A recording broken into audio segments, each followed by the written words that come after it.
I've taught previously about the real importance between, and the difference, if you like, between the differentiation certainly, between skills and state. Now it's really important to think about.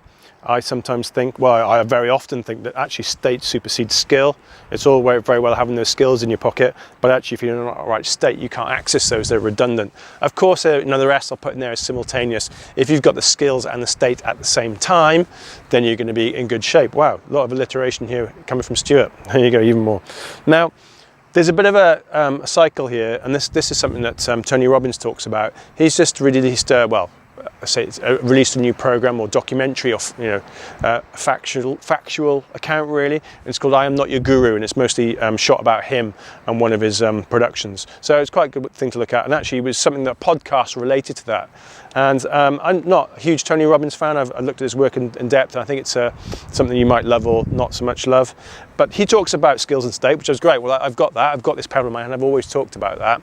But then he also added a little bit of the end part of it. He also talked about, well, if your skills and states, if you're living in a blissful state, are in good shape, then actually the story that you tell yourself and others is different.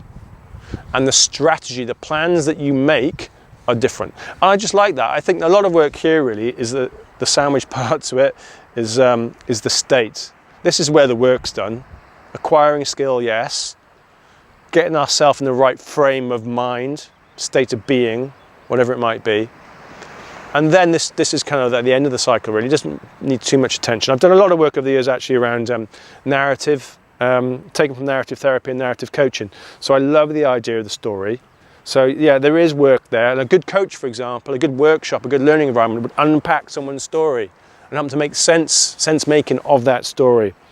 And of course, the strategy really comes right at the very end. It's the choices that someone would make. So I think it's quite a nice way to put them all together really, is think about developing those skills and acquiring those skills, I suppose, and developing state and knowing why you do that.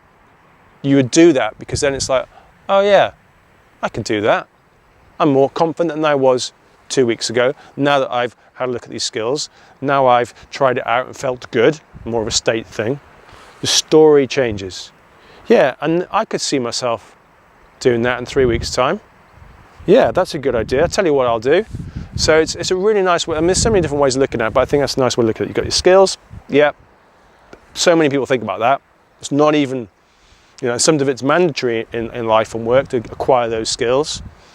What about the state? And you've only got to look, to my next blog or my last one to see all about that. But why? Why would we do it? Well, because it influences our story and it influences our strategy, those choices and plans that we make.